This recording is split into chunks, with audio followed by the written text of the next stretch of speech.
Well, we're back, ladies and gentlemen, with another Jazz Matters podcast, and I am your host, Edwin Williams. Today, we have a great young piano player by the name of Ishmeal Muhammed, and he's coming to us from the Macon, Georgia area.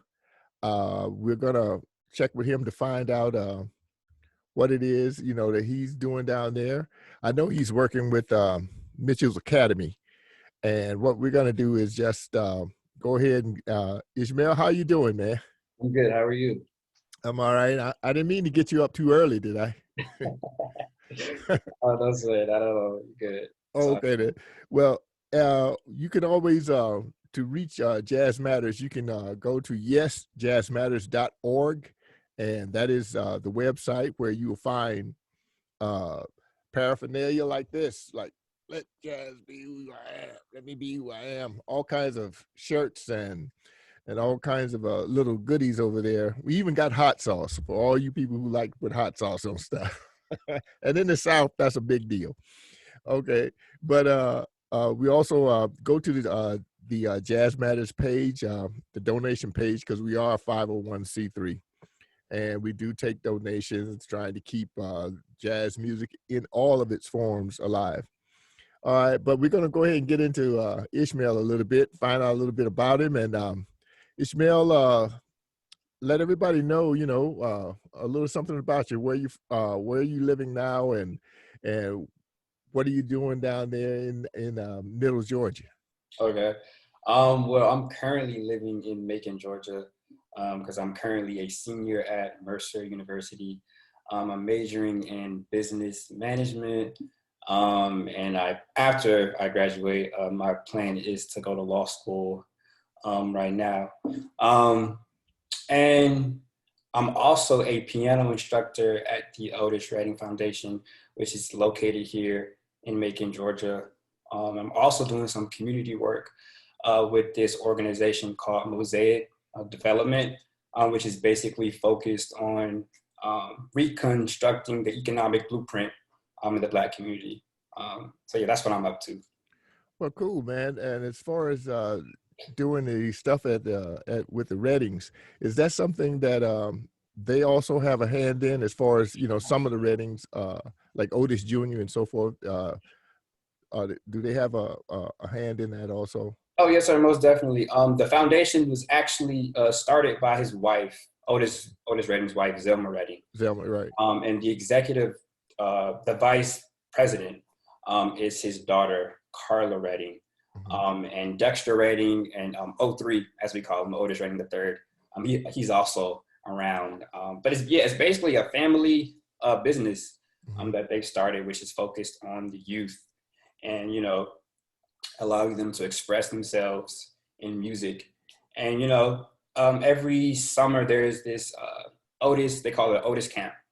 And every summer they have about 50 to like 60 students. It's a lot of kids from ages like 9 all the way to 18.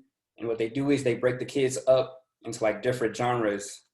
And they have the kids create their own songs. And they allow the children to go to recording studios. Even they have a studio at the foundation, and O3 as well has opened up his studio that he has in his house to the campers as well. So the kids are able to collaborate with each other. They're able to create their own songs. And then at the end of the camp, there's this big performance at the Grand Opera House in Macon, and they just showcase, what they got. They showcase All the talent. kids and everything. Well, that's cool. Now I know COVID probably dampened it a little bit last year, but do you think they're going to kick it off this year? Well, they it's usually in person, but because of the pandemic, they moved it to online. So the camp is online. And I think what they do now is more of a creative process of sharing a lot of music theories, a lot of music stories, and the children are still able to collaborate with other campers and with coaches, and they're still able to, as best as they can, they're still able to create their own music from there. But yeah, right now it's online. Oh, Okay, cool. Because I know when you do stuff over at Mitchell's, do you have time anymore to work with them? Uh, yeah, it's a it's a really a time management thing. Um, these days, I definitely find time to work with them because it's something that I like to do. So yeah, it doesn't what I do with Mitchell's. It doesn't take up too much time from what I do with the Otis Redding Foundation, and they kind of go hand in hand as far as like what I'm doing at both places. So yeah, it doesn't take it too much time. Yeah, I know that the uh, the hip hop world just lost another soldier, so to say. Give me your thoughts on that, and what you kind of basically, because I know that I'm pretty sure you're into a lot of the stuff he did. So just give me your thoughts on, It's DMX. it's like because I grew up listening to DMX with my dad. We would be in the car listening to people like DMX, Rakim. So it's like losing one of the it's like losing Rakim or somebody like that. It's like a big blow to it's a big blow to the hip hop world. It's also a big blow to, I would say, my childhood as well, because it's like this is someone that I grew up listening to. I grew up listening to hearing. I grew up hearing them. You know, with my parents and things like that. So it's like one of those voices already gone at an early age. Mhm. The age of 50 is really sad. Well, So that's kind of like a blanket effect. Anytime you're into music, especially if you're a musician, regardless to the footprint of a musician that's well known, it affects all music in all genres of music, as a matter of fact. And that's just one of the amazing things about how the music family or the musician family around the world actually feel about the music itself. Whereas in your situation where you're doing the things with the Otis Redding Foundation, you get to see a lot of young musicians. So you're pretty much in that atmosphere of looking at direction as far as where you see it going. Now, because of that, how do you see yourself and how do you see the music that you like to do? What direction you think is it going in? Is it going in a more positive direction, or is it kind of tapering off, leveling off, and the creativity for it has leveled off a little bit, where it's all sounding the same or something? I feel like it's going in a positive direction. I feel like there needs to be a better bridge between old school, the musicians in the past, and the artists now. I do feel like that bridge needs to be better connected between the two, because we have musicians coming up that are awesome, that are great. They have so much talent, so much creativity, and then you have you have your older musicians who have all this experience and so much to give young artists and young musicians. I feel like the music is going in a positive direction, but I feel like it could just explode if the bridge between older artists and younger artists, if that bridge was better mended and connected. So basically a mentorship process, could begin, and young artists can learn more about older artists and what they were doing with music, and take that and kind of mend it into what they're doing now, Well, to yeah, because you, create you you create something. mentioned mentorship, which is probably the key factor at this point in music evolution. To find a lot of musicians that do have the track record, the experience and stuff, to mentor the type of groups and musicians that you have, that you are experiencing down there working with the foundation and everything. Is that one of the things that they're doing? Do they have a lot of musicians come through and help mentor the kids? Yes, sir, definitely. So what they have is they have coaches, and a lot of these coaches come from really all over the nation. Hmm. I don't know his name exactly, but there was one guy who actually did some work with Dionne Warwick, and he was one of the coaches at the camp, and I got a chance to speak with him, and the things that he shared, that they were just amazing, amazing. And the production experience that he had, because at the camp there's like a house band, which I was a part of, and the house band basically they learn all the music for the kids, and the tips that he was giving us as far as like, you know, how things should sound, you know, whether we needed bass, you know, whether certain instruments were necessary or not, you know, the experience that he provided us was amazing. So yeah, the coaches that come down, they're from all over the nation, and you know, I'm really grateful for the connections that the Red Eagles do have, and you know, I'm grateful for the fact that they're able to introduce not only the campers but also young coaches such as myself to these people as well. Yeah. Now, speaking of yourself, is there any new music in your life right now that you're trying to get out there on the network? Well, I'm really trying to dig more into jazz and like neo soul. Like I was classically trained, so I grew up playing classical music. So jazz was a little foreign to me. It took me a minute to like really understand, you know, improvisation and things like that. But like over the years, I started like trying to delve into jazz probably around like 14, 15. I'm 20 now. So I tried to delve into it then. But I don't know if you ever heard of this artist called Robert Glasper. Oh yeah, piano player Robert Glasper. Yeah, but people like Robert Glasper, Corey Henry, and even older artists that I listen to, Oscar Peterson, Bill Evans.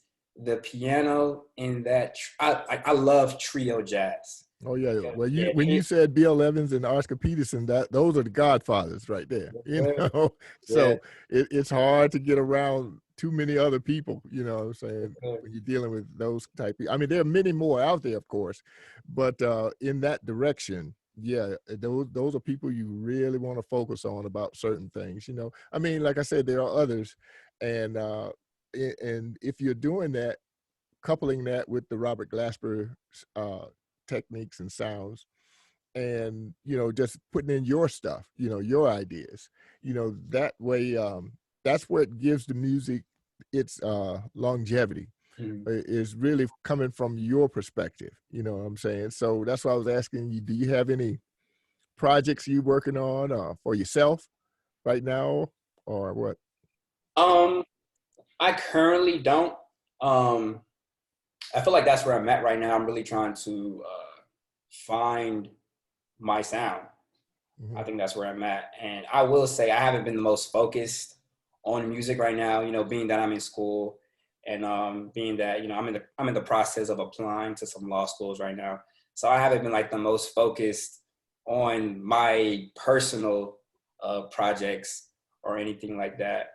But I feel like I am still in the process of trying to find my own sound, and you know, what do I'm trying to figure out, what do I sound like, what do I like, you know?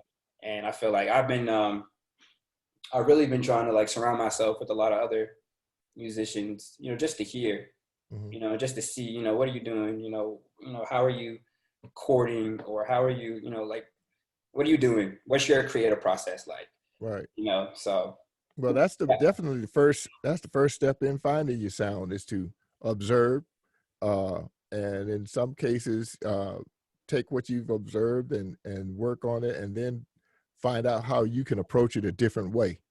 And that last, when you can find out how you can approach a certain thing that you've been listening to, or a certain artist you've been listening to, and you say, well, he's doing this phrase like this, I like to come at it another way.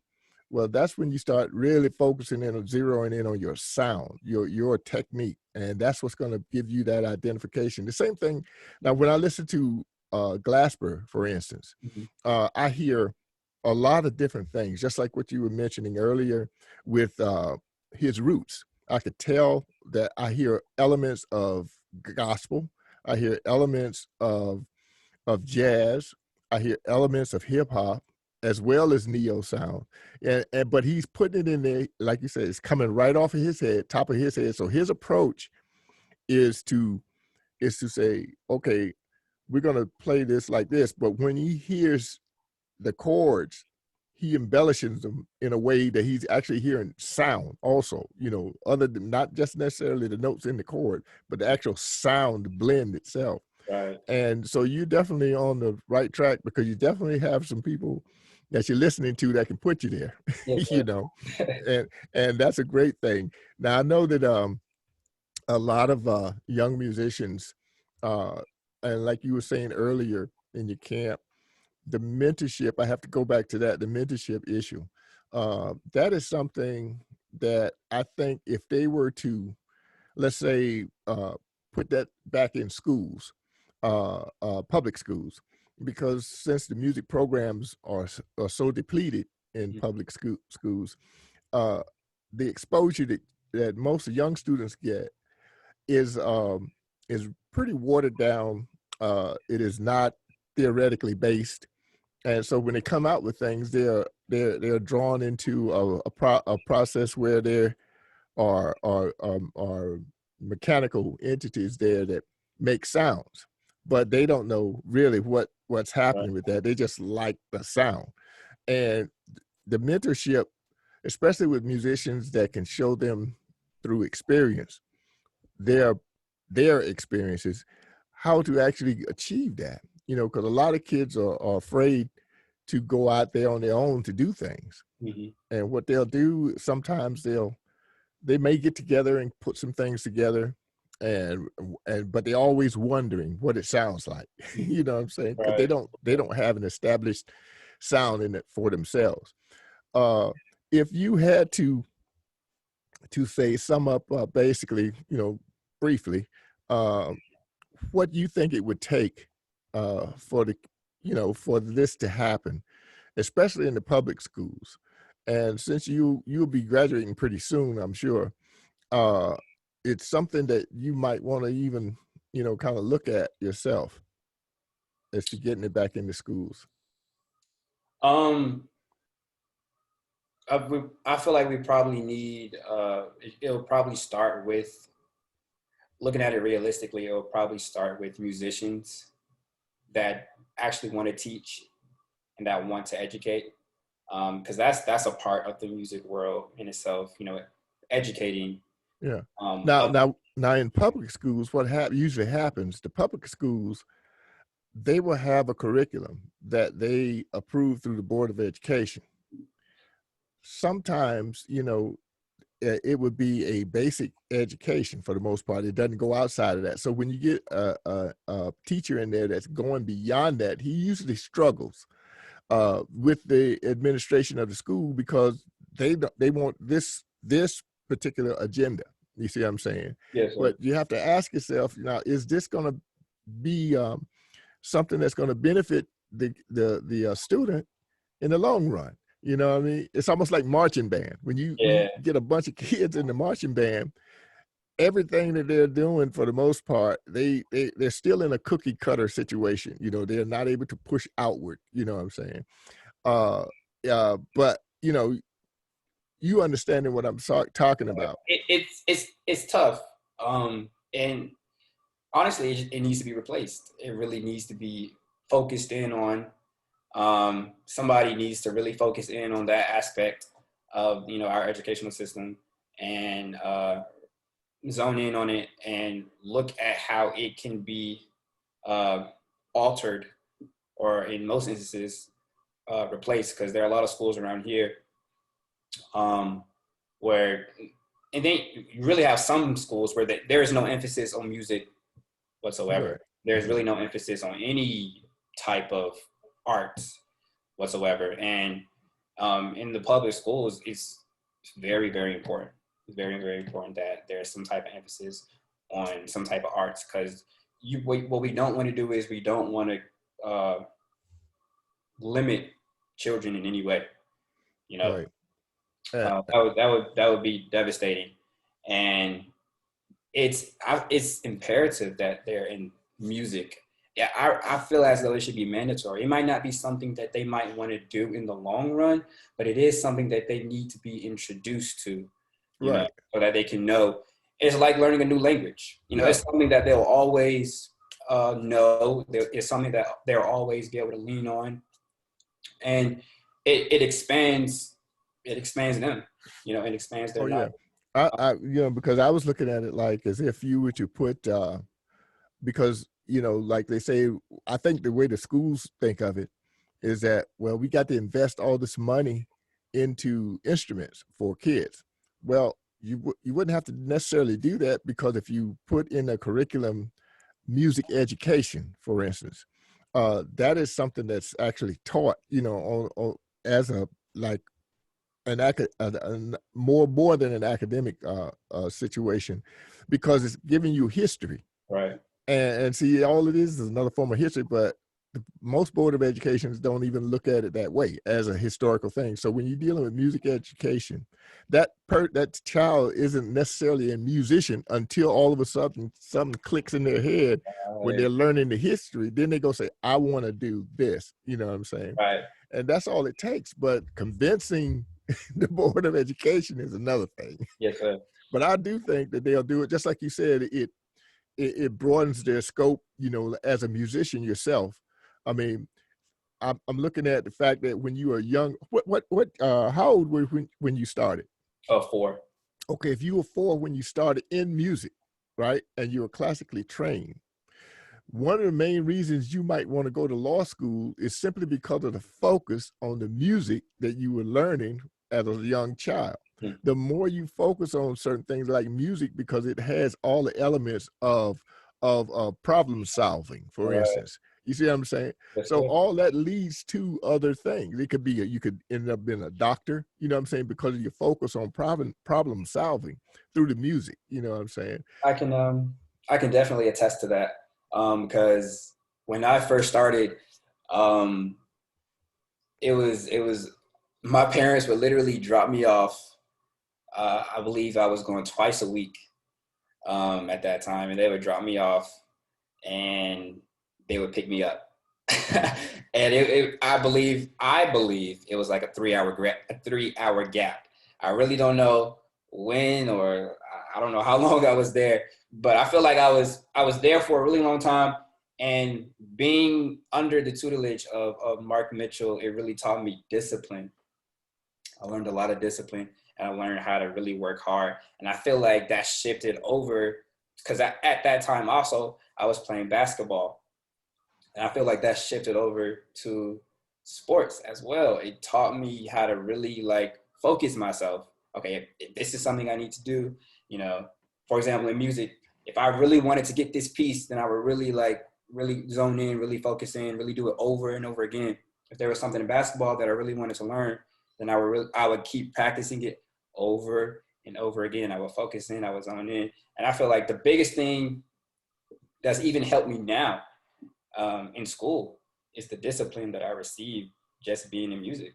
You know, it wasn't necessarily something that I knew I was going to do like later on in the future, but it taught me a lot of values and a lot of skills to apply to a lot of different areas in my life. So I can definitely attest to Oh that. yeah, that's basically, if you listen to a lot of the older musicians that you were talking about earlier, and some of the mentors that you all have, they would have that same advice, for young kids, is to grab the music, consume the music, because it's going to have a lot of elements in it that's going to be elements of other professions.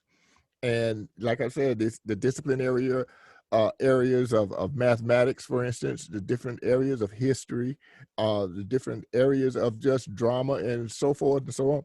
And music is so important, what I'm saying, for us, not just on local levels. I mean a global level.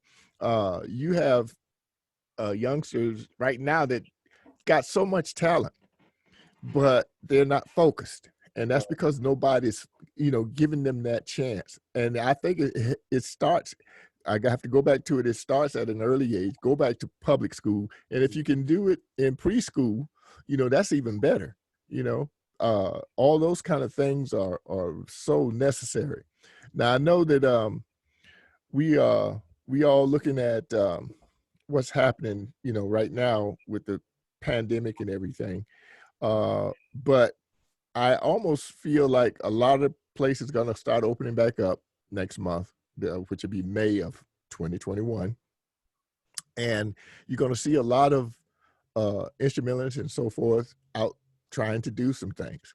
Now, my thing is, a lot of them might end up doing the same things they were always doing, and there's not really a lot of growth there. But then again, there are some of them that are going to be coming out with different approaches and stuff. Now, do you have like for yourself? Do you have any kind of how would you come back out with your approach? You know, within a very near future here, when you can get a chance to perform again. Well, to speak honestly, um, here in Macon, there's this club, there's this lounge called a Brookhaven Lounge, Mhm. and it opened in May. It originally opened in February of 2020. The pandemic hit, and then it opened again in May of 2020. So me and a couple of other guys, there's this drummer named Savon King, another keyboardist named Peyton Battle, and a trumpet player, well-known trumpet player in Macon, Georgia, called Ishmeal Muhammed. He goes by the stage name Alaz. But we kind of put a group together called Rock Solid Music, and we started playing at Brookhaven Lounge. And Alaz, he founded this. He founded something called the Kulab, which basically consists of there's a house band, and then you have different artists coming in who want to showcase their talent. So he started that every Thursday night. So we started doing that in May of 2020, and we've been like doing it ever since. So I feel like maybe a different way that we can, when things do start opening back up, I feel like we will probably continue to do that. But I feel like another way that we can, I guess, add a new approach to it would be to kind of like branch out, to change locations, and to really start branching in places such as Atlanta, maybe even do some work with you, but try to play at some different clubs in Atlanta, some places in maybe Savannah or Augusta. But I feel like a lot of musicians now, there's two approaches to it now. You can perform online or you can perform in person. And I feel like a lot of the performances, especially if you're a well-known musician, a lot of the performances online have been pretty successful. Yeah, a lot of them have been. As a matter of fact, we are in the process of doing some online stuff with Jazz Matters. So you're definitely welcome. Just keep in touch, and we'll make sure we'll make that happen for you. Also, we may be, depending on how restrictions are, we may be doing some outdoor stuff again. But whatever you do, just keep in touch with us, because we're in the planning stages all the time. But man, it was great talking to you. Yes, sir. You as well. And we hope that you'll be real successful, both musician and lawyer. Thank you. And what we're gonna do now? Do you have anywhere you can let people know how to reach you, how to get in touch if they just want to chat with you about certain things, especially in the music? Sure. So my Instagram is Ishmael Shahid. That's Ishmael, and then Shahid, Shahid. And you can also reach me via email, which is ishmael.muhammad@live, live.mercer, MECER.edu. Cool, man. All right, but thanks for coming, man. And everyone knows Ishmael is going to be doing some great things. I could see it, just as plain as day. Uh, everybody, now that we don't forget to go to yesjazzmatters.org and click on the donate button and subscribe to us, like us, and we will definitely let you know what's going on. Ishmeal, we are signing off, brother, and we'll have you back again. All right, cool. Thank you for having me. Yes, thanks, man. All right. Take it easy. Bye.